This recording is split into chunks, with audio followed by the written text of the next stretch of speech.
ओम सादर नमस्ते जी। आप सबका हार्दिक स्वागत है हमारे चैनल आर्य टू आर्य में।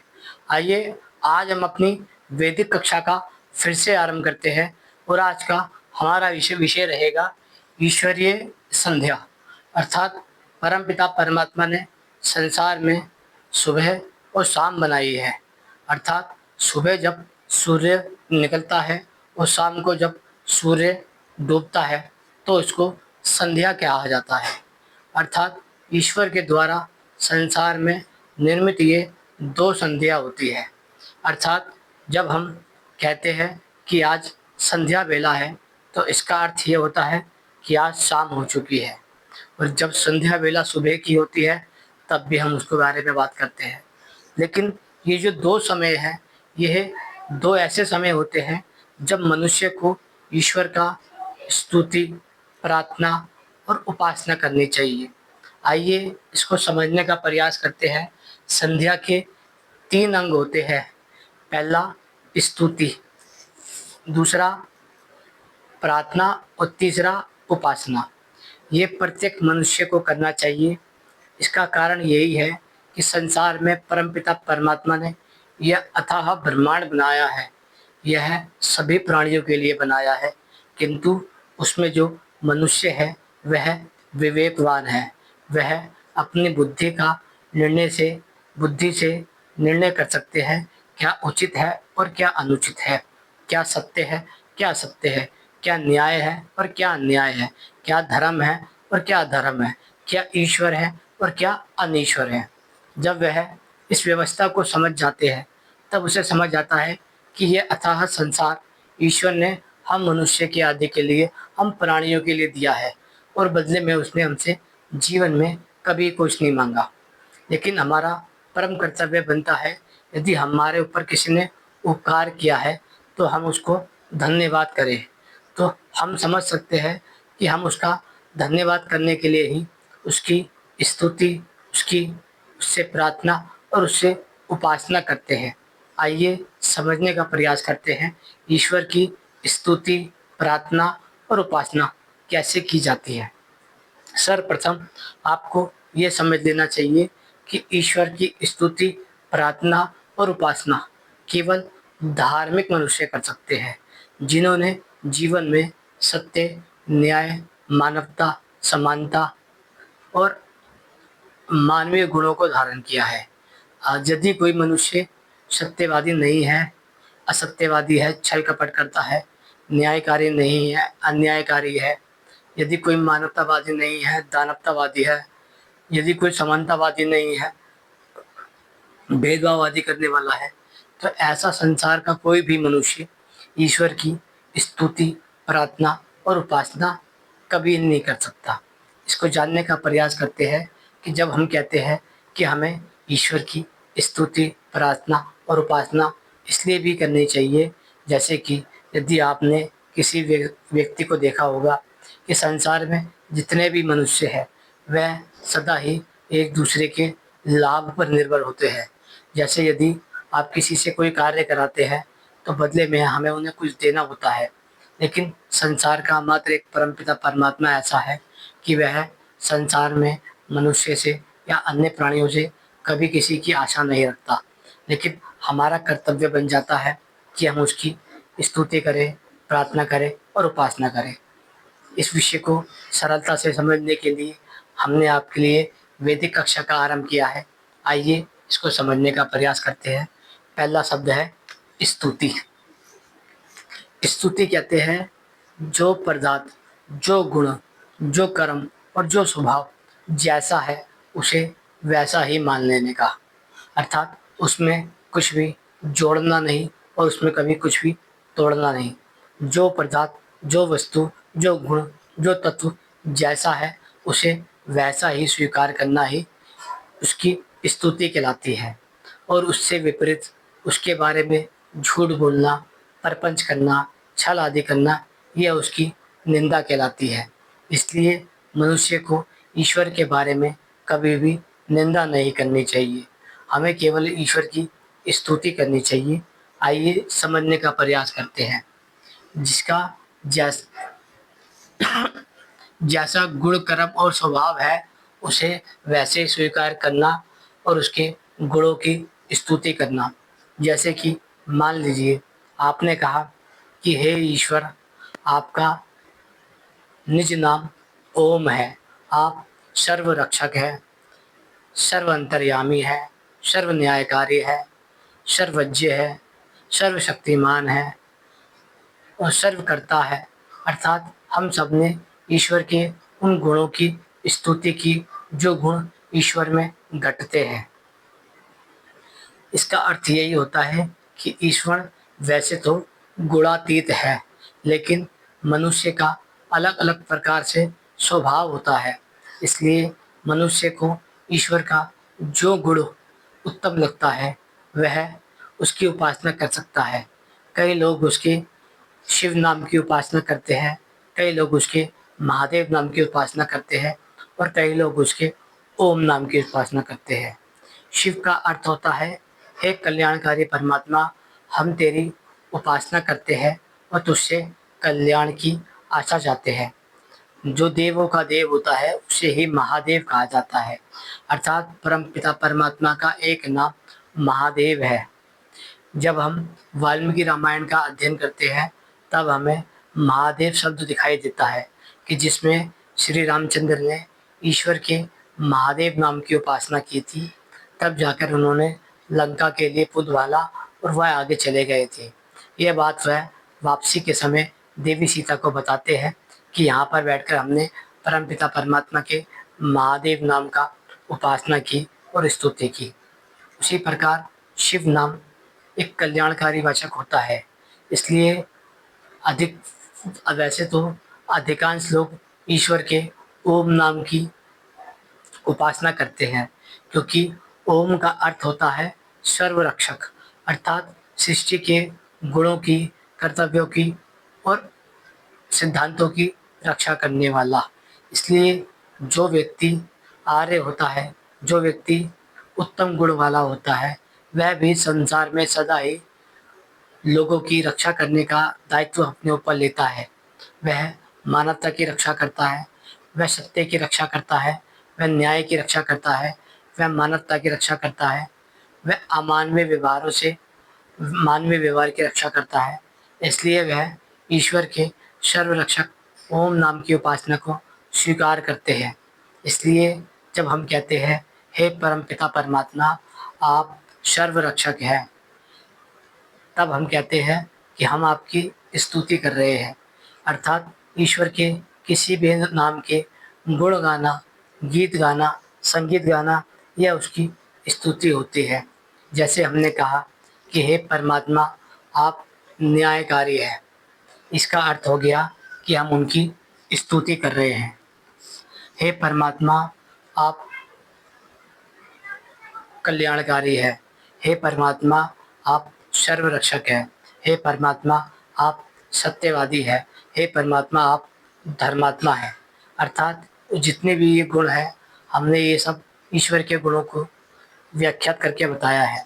आप इनमें से किसी भी एक गुण को धारण कर सकते हैं यदि चाहे तो। फिर हम आते हैं प्रार्थना पर।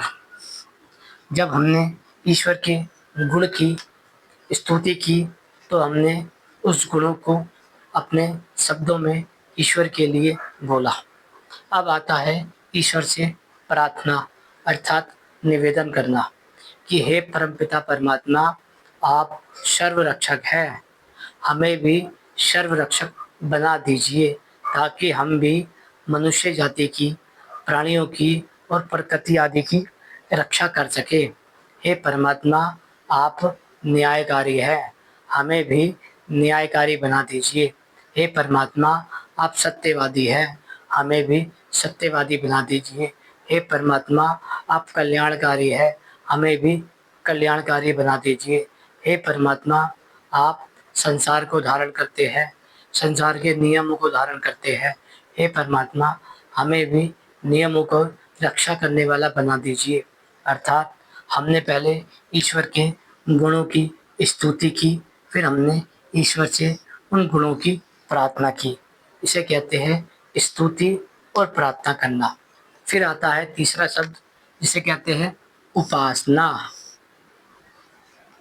इसका अर्थ होता है उप यानी के निकट, आश्रय यानी कि लगाना, यानी कि ईश्वर के निकट हो जाना। इसको कहा जाता है उपासना।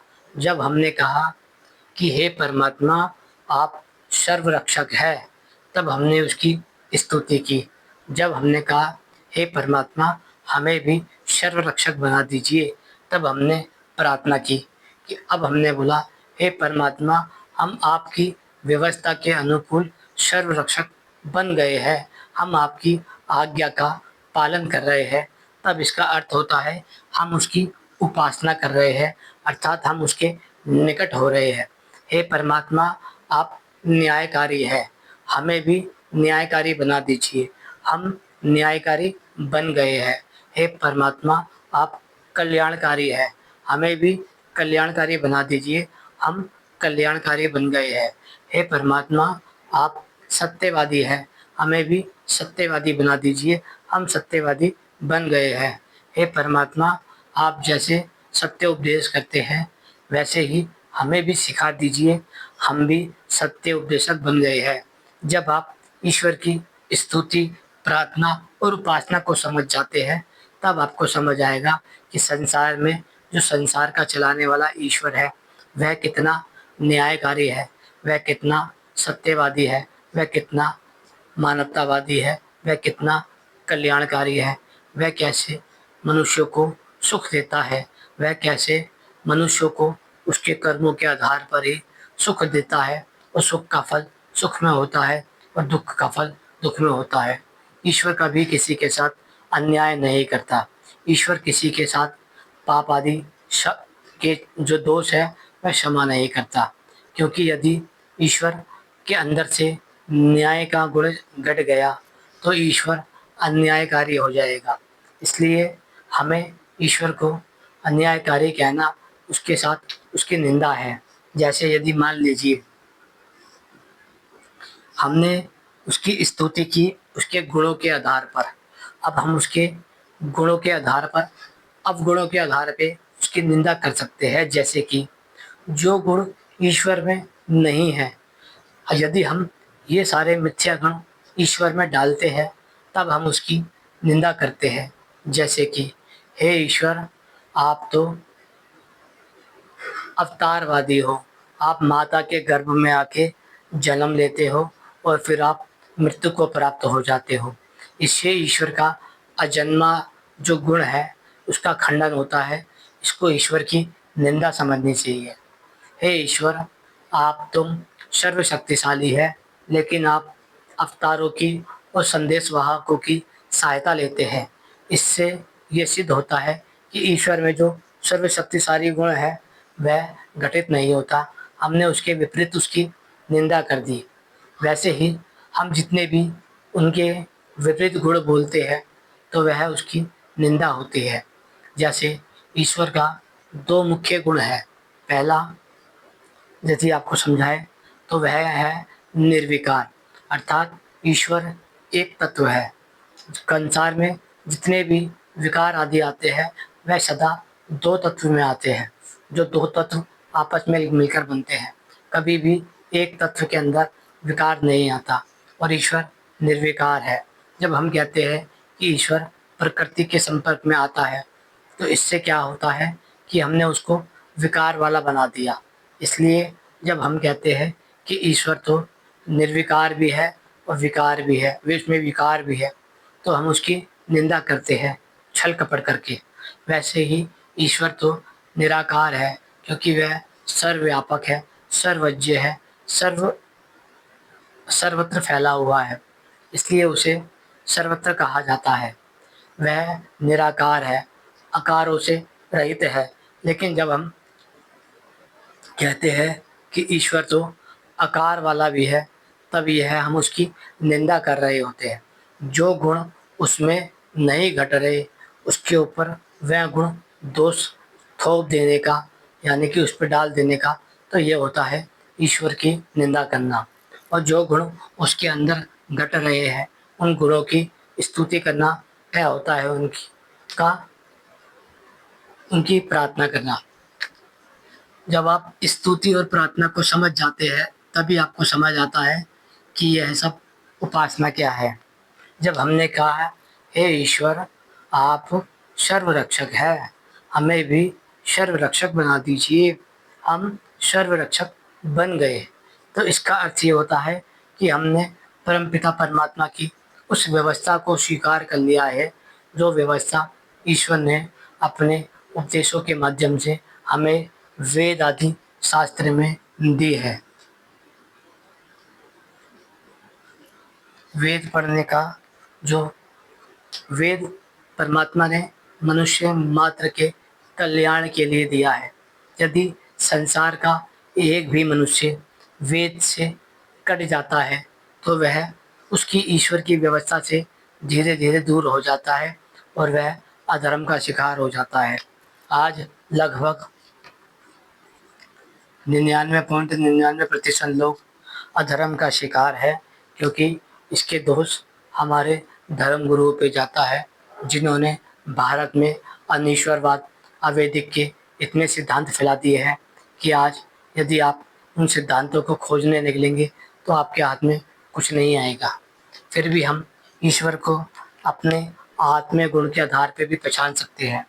जैसे हमने कहा कि जो सुख मुझे अनुभव होता है वही सुख अन्य प्राणियों को अनुभव होता है, जो दुख मुझे अनुभव होता है वही दुख अन्य प्राणियों को अनुभव होता है। ऐसे ही समझकर हमें किसी भी प्राणी की कभी भी निंदा और हिंसा नहीं करनी चाहिए। मुझे लगता है जब आप ईश्वर की संध्या करने बैठते हैं, ईश्वर की स्तुति, प्रार्थना और उपासना करते हैं, तब आपको ईश्वर के गुणों की स्तुति करनी होती है, ईश्वर से उन गुणों की प्रार्थना करनी होती है और फिर ईश्वर के उन गुणों को धारण करना होता है। जब आप ये 3 गुणों को धारण कर लेते हैं तब आप ईश्वर के अनन्य भक्त हो जाते हैं। ईश्वर का भक्त होने के लिए आपके अंदर धार्मिकता का होना अनिवार्य है। यदि आप धर्म को धारण नहीं करते हैं तो आप किसी भी पूर्वक में सत्य को, न्याय को, मानवता को, ईश्वर को धारण नहीं कर पाएंगे। अब बात करते हैं हम कि ऐतिहासिक पुरुषों की। संसार में बहुत से लोगों का मानना है कि संसार में यदि बात की जाती है सत्य की, न्याय की, मानवता की, कल्याण की, पुरुषार्थ की, तब भारत में अन्य महापुरुषों का नाम लिया जाता है। इसलिए हम छल कपट आदि आदि गुणों अवगुणों से रहित होकर विचार करते हैं भारत की व्यवस्था के विषय में। आर्य समाज का एक नियम है, मनुष्य को असत्य को छोड़कर सत्य को ग्रहण करने के लिए सदा उद्यत रहना चाहिए। आइए समझने का प्रयास करते हैं। श्री राम,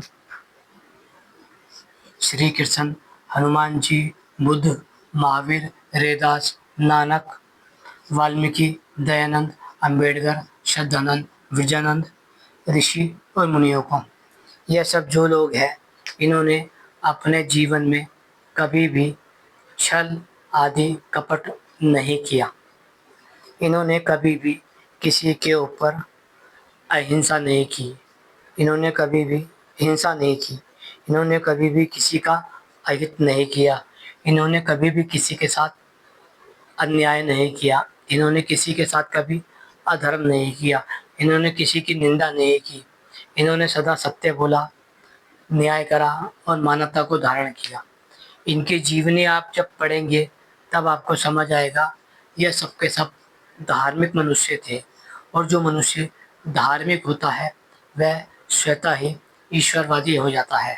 इसलिए हम इन सबको ईश्वरवादी भी कह सकते हैं। अब बात आती है हमारी आस्था की। हम समझते हैं जो हमारी आस्था को नहीं मानता है वह नास्तिक होता है। ऐसे ही संसार में 800 करोड़ लोग हैं। यदि उनकी आस्था के हिसाब से देखें तो लगभग लगभग संसार में 500 से 1000 के करीब आस्था के नाम पे धर्म चल रहे हैं, मान्यताएं चल रही हैं। यदि आप 999 लोगों को माने तो वह एक व्यक्ति की दृष्टि में नास्तिक होता है, क्योंकि जो जो एक व्यक्ति होता है वह उन 99 लोगों की आस्था को नहीं मानता, वह केवल एक आस्था को मानता है। इसलिए 99 लोगों की दृष्टि में वह नास्तिक होता है और 99 व्यक्ति उनकी दृष्टि में नास्तिक होते हैं। इसका अर्थ आपको समझ आता है कि वह नास्तिक की परिभाषा ऐसे लेते हैं कि जो हमारी आस्था को नहीं मानता है वह नास्तिक है। जबकि नास्तिक का मुख्य अर्थ यही होता है कि जो सत्य का निंदक है, जो न्याय का निंदक है, जो मानवता का निंदक है, जो समानता का निंदक है और जो विद्या का निंदक है, वह व्यक्ति ही नास्तिक कहलाता है। और जो मनुष्य ऐसा है उसे समाज को नष्ट कर देना चाहिए, क्योंकि यदि समाज से सत्य मिट गया, न्याय मिट गया, मानवता मिट गई, समानता मिट गई और विद्या मिट गई तो धीरे धीरे समाज मिट जाएगा। समाज की रक्षा के लिए आपका ये परम कर्तव्य बनता है कि आप सत्य निंदक,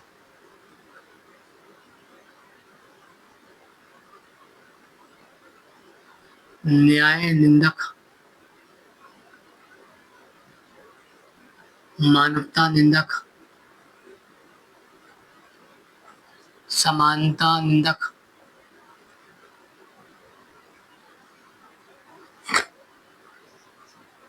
विद्या निंदक, इन ऐसे व्यक्तियों को, इन ऐसे नास्तिक लोगों को खोज कर नष्ट कर दीजिए। यदि आप एक सभ्य समाज का निर्माण करना चाहते हैं तो आपको यह अवश्य ही करना पड़ेगा। इसके अलावा आपको यह सब भी समझ लेना चाहिए कि संसार में जब तक आप धर्म को धारण नहीं करेंगे तब तक आप ईश्वरवादी नहीं हो सकते।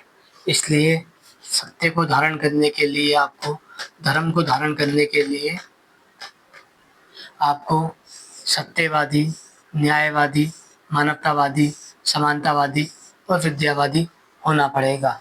अर्थात आपको इन सब गुणों को धारण करना पड़ेगा।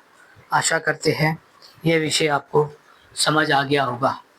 यदि आपको ये विषय समझ आ गया है तो ये विद्या आपके लिए बड़ी ही लाभकारी है। आपको केवल मुख्य तौर पे 2 बातों का ध्यान रखना है। पहला कि आपको सत्य को, न्याय को, मानवता को, समानता को और विद्या को धारण करना है और सत्य का निंदक कभी नहीं बनना, न्याय का निंदक कभी नहीं बनना, मानवता का निंदक कभी नहीं बनना, समानता का निंदक कभी नहीं बनना और विद्या का निंदक कभी नहीं बनना। ऐसा व्यक्ति नास्तिक कहलाता है और समाज का पूर्ण अधिकार है कि इनको वह नष्ट कर दे। आशा करते हैं ये विषय आपको समझ आ गया होगा। ये जो आप राम जी को देख रहे हैं, श्री कृष्ण जी को देख रहे हैं, हनुमान जी को देख रहे हैं, बुद्ध, महावीर, देवदास, नानक, वाल्मीकि, दयानंद, अम्बेडकर, सदानंद, विरजानंद और ऋषि मुनियों को देखते हैं, ये सब के सब मनुष्य धार्मिक है, सत्यवादी है, न्यायवादी है, मानवतावादी है और विद्यावादी है। इन सब का विद्या से अपूर्व प्रेम है। यह सब मनुष्य चाहते हैं कि समाज विद्यावान बने, समाज समझदार बने, समाज विवेकवान बने, समाज धार्मिक बने, समाज सत्यवादी बने, समाज समानतावादी बने, समाज कल्याणकारी बने, समाज परोपकारी बने। लेकिन इन सबके जो चेले हैं, जो इन सबके चेले हैं या आप उनको अनुयायी कह सकते हैं या अनुभक्त कह सकते हैं, कुछ भी कह सकते हैं आपने, वह सब मूलतः मानव जाति के आपको शत्रु दिखाई देंगे। इसलिए ध्यान रखना, जहाँ भी मनुष्य सत्य निंदक, न्याय निंदक, मानवता निंदक, समानता निंदक और विद्या निंदक दिखाई दे, तब आप समझ लेना कि वह सब, इन सब मनुष्य के निंदक है। ये सारे मनुष्य महापुरुष अपने अपने समय के सारे समाज सुधारक हैं।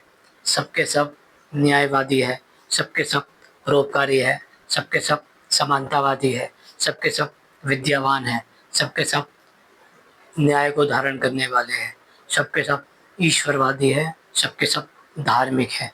आशा करते हैं ये विषय आपको समझ आ गया होगा। यदि ये विषय समझ आ गया है तो इस चैनल को शेयर कीजिए, लाइक कीजिए, सब्सक्राइब कीजिए। ओम नमस्ते।